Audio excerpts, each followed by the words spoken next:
31 October ଶୁକ୍ରବାର ଅଁଳା ନବମୀ ଶ୍ରୀ ରାଧାଙ୍କର ପାଦ ଦର୍ଶନ ଦିନ ଏକ ମୁଠି ଲୁଣର କରିନିଅନ୍ତୁ ମହା ଉପାୟ। ଆପଣଙ୍କ ଘରକୁ ଧନ ଆସିବାର ସମସ୍ତ ମାର୍ଗ ଖୋଲିଯିବ ଏବଂ ଆପଣଙ୍କ ଜୀବନ ଏତେ ମାତ୍ରାରେ ପରିବର୍ତ୍ତନ ହୋଇଯିବ ଯେ ଆପଣ କଳ୍ପନା ମଧ୍ୟ କରିପାରିବେ ନାହିଁ। ହସ ଖୁସିରେ ପୁରି ଉଠିବ ଆପଣଙ୍କ ଘର ପରିବାର ଏବଂ ଆପଣଙ୍କ ମନରେ ଯାହା ବି କିଛି ମନସ୍କାମନା ରହିଥିଲା ଲକ୍ଷ୍ମୀ ନାରାୟଣଙ୍କର ଆଶୀର୍ବାଦରୁ ସମସ୍ତ ମନସ୍କାମନା ଖୁବ୍ ଶୀଘ୍ର ପୂରଣ ହୋଇଯିବ। ଦର୍ଶକ ବନ୍ଧୁ, ଯେମିତିକି ଆପଣମାନେ ଜାଣିଛନ୍ତି ଶ୍ରୀ ବିଷ୍ଣୁଙ୍କର ଅତ୍ୟନ୍ତ ପ୍ରିୟର ଦିନ ହେଉଛି ଅଁଳା ନବମୀ ଏବଂ ଏହି ଅଁଳା ନବମୀ ଦିନ ଶ୍ରୀ ନାରାୟଣଙ୍କର ବିଶେଷ ଭାବରେ ପୂଜାର୍ଚ୍ଚନା କରାଯାଏ। ତା ସହିତ ଶ୍ରୀ ରାଧାଙ୍କର ପାଦ ଦର୍ଶନ ମଧ୍ୟ 31 ଅକ୍ଟୋବର ଶୁକ୍ରବାର ଦିନ ପଡ଼ିବା ପାଇଁ ଯାଉଛି। ଚଳିତ ବର୍ଷ ଅଁଳା ନବମୀ ଏବଂ ଶ୍ରୀ ରାଧାଙ୍କର ପାଦ ଦର୍ଶନ ଦିନ ଏମିତି ଅନେକ ଗୁଡ଼ିଏ ଶୁଭ ସଂଯୋଗର ସଂଗଠନ ହେବାକୁ ଯାଉଛି।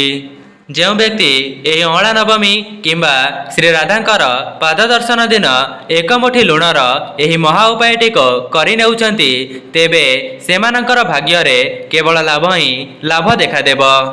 ଦର୍ଶକ ବନ୍ଧୁ, ମୁଁ ଆପଣମାନଙ୍କୁ ଭିଡ଼ିଓର ଆଗରେ ଗୋଟିଏ ଗୋଟିଏ କରି ବତାଇ ରଖିବି ଯେ ଆପଣମାନେ ଲୁଣର କେଉଁ ଉପାୟକୁ କେଉଁ ସମୟରେ କରିବା ଦ୍ୱାରା ଆପଣଙ୍କୁ ସେଥିରୁ ଅଧିକ ଶୁଭ ଫଳ ପ୍ରାପ୍ତ ହୋଇପାରେ।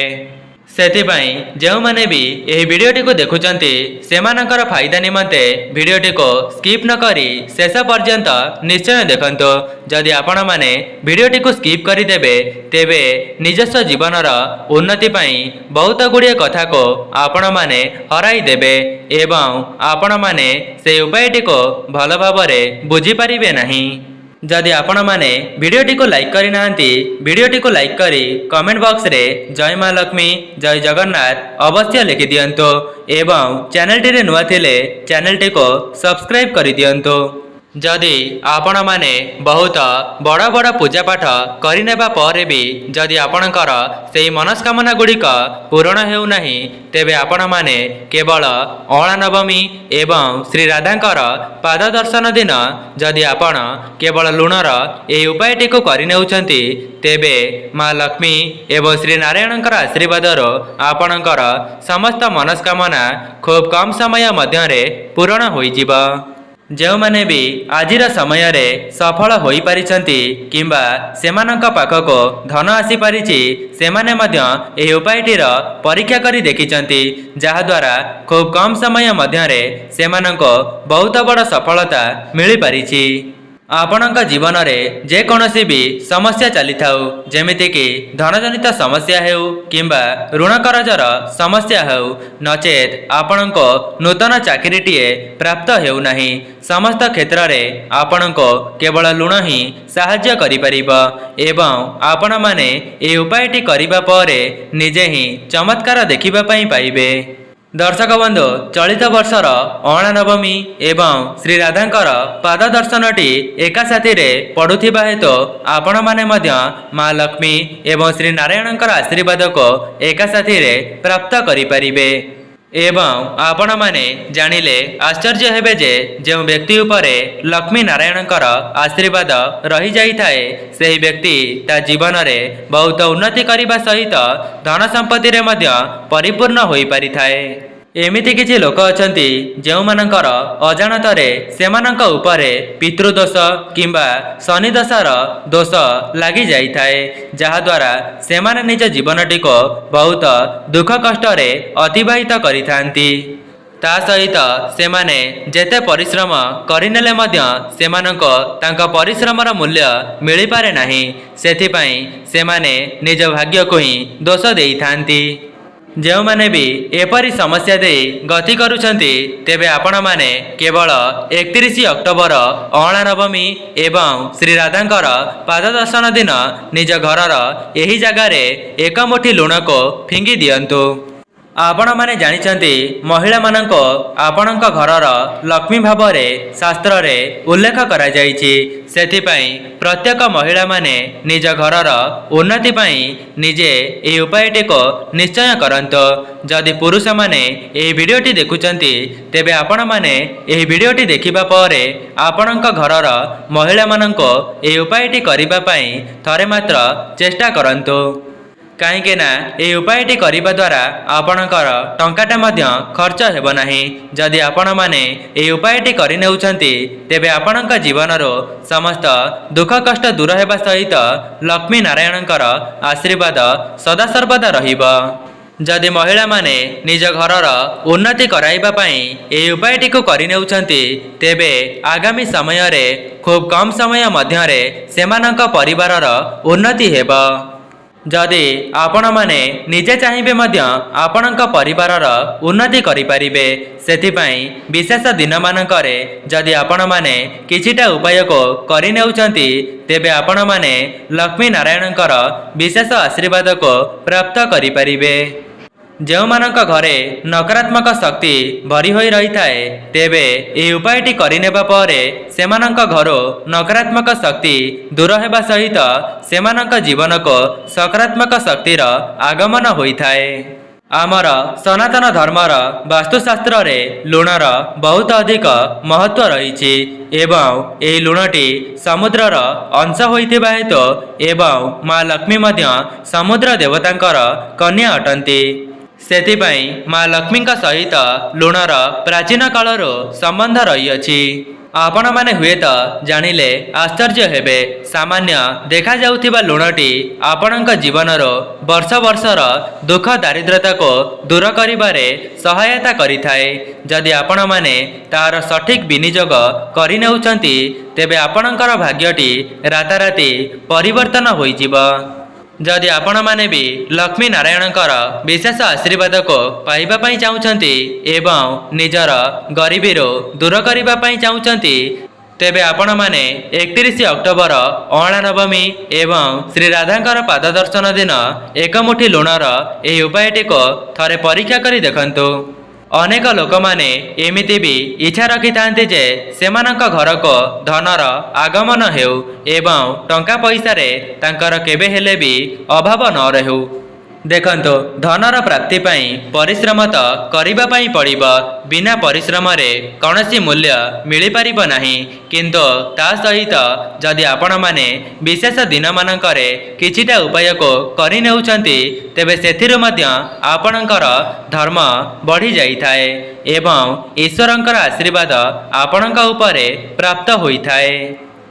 ଦର୍ଶକ ବନ୍ଧୁ, ପ୍ରଥମ ଉପାୟଟି ହେଉଛି ଯଦି ଆପଣମାନେ ଏହି ଉପାୟଟିକୁ କରିବେ ତେବେ ଆପଣଙ୍କ ଘରେ କୌଣସି ବି ନକାରାତ୍ମକ ଶକ୍ତି ବାସ କରିବ ନାହିଁ।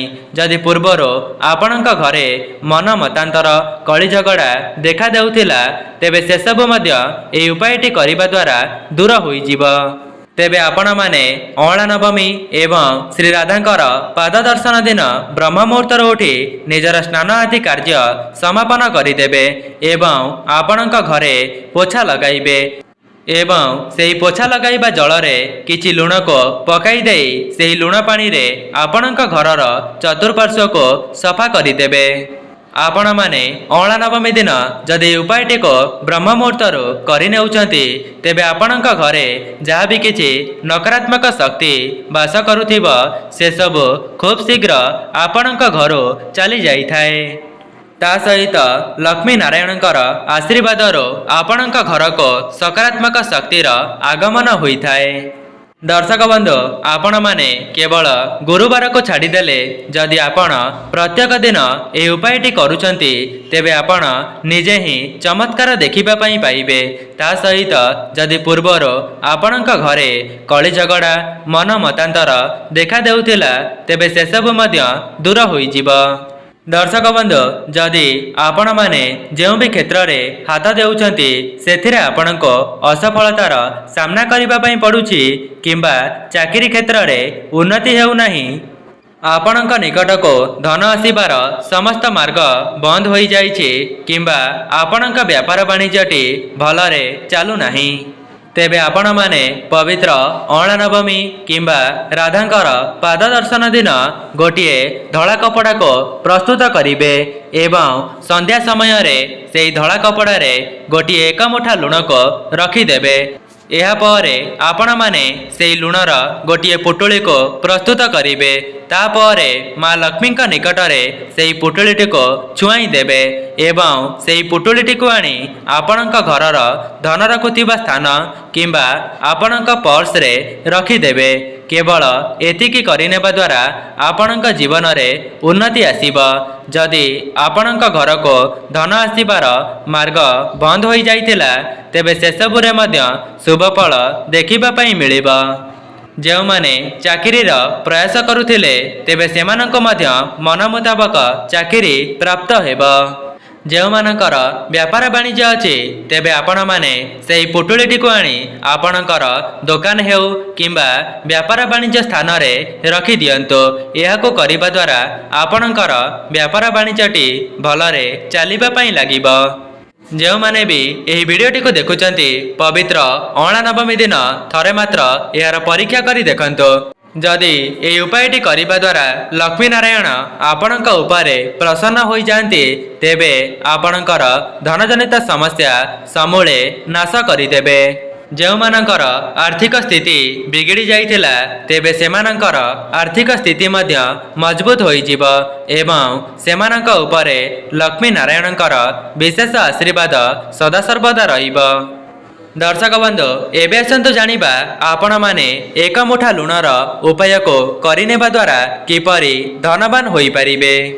1 ମୁଠି ଲୁଣ କିଭଳି ଭାବରେ ଆପଣଙ୍କ ଜୀବନରେ ଚମତ୍କାର କରାଇବ। ଯଦି ଆପଣଙ୍କର କୌଣସି ପଇସା ଫସି ଯାଇଥିଲା କିମ୍ବା ଆପଣଙ୍କ ପାଖକୁ ଆସୁନଥିଲା ତେବେ ଏହି ଉପାୟଟି କରିବା ପରେ ସେହି ପଇସା ଆପଣଙ୍କ ଆଡ଼କୁ ଆକର୍ଷିତ ହୋଇ ଚାଲି ଆସିବ ଏବଂ ଆପଣଙ୍କର ପଇସା ଚିନ୍ତା ଦୂର ହୋଇଯିବ। ଆପଣମାନେ 1 ମୁଠି ଲୁଣକୁ ଗୋଟିଏ କାଚ ପାତ୍ରରେ ଭରିଦେବେ ଏବଂ ସେହି କାଚ ପାତ୍ରଟିକୁ ନେଇ ଆପଣଙ୍କର ବାଥରୁମରେ ରଖିଦେବେ। ଧ୍ୟାନ ରଖିବେ ଅଁଳା ନବମୀ ଏବଂ ଶ୍ରୀ ରାଧାଙ୍କର ପାଦ ଦର୍ଶନର ସନ୍ଧ୍ୟା ସମୟରେ ଏହି ଉପାୟଟିକୁ କରିବା ପାଇଁ।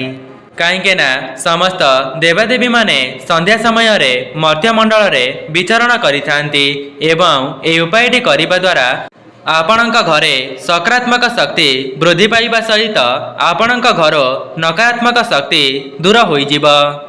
ଯେଉଁମାନଙ୍କର ଋଣ କରଜ ଥିଲା ତେବେ ସେମାନଙ୍କ ଜୀବନକୁ ଧନ ଆସିବାର ମାର୍ଗ ଖୋଲିଯିବ ଏବଂ ଲକ୍ଷ୍ମୀ ନାରାୟଣଙ୍କର ଆଶୀର୍ବାଦରୁ ସେମାନଙ୍କର ଋଣ କରଜ 1 ମାସ ମଧ୍ୟରେ ଶୁଝିଯିବ।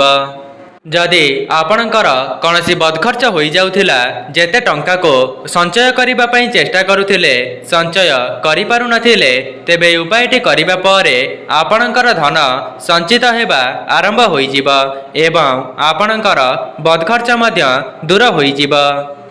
ଦର୍ଶକ ବନ୍ଧୁ, 1 ମୁଠି ଲୁଣକୁ ଶୁକ୍ରଦେବଙ୍କର କାରକ ବୋଲି ମାନା ଯାଇଥାଏ। ଯେଉଁ ବ୍ୟକ୍ତିର ଶୁକ୍ର ଗ୍ରହଟି ମଜବୁତ ରହିଥାଏ ସେହି ବ୍ୟକ୍ତି ଧନବାନ ହେବା ସହିତ ନିଜ ଜୀବନରେ ବହୁତ ଉନ୍ନତି କରିଥାଏ।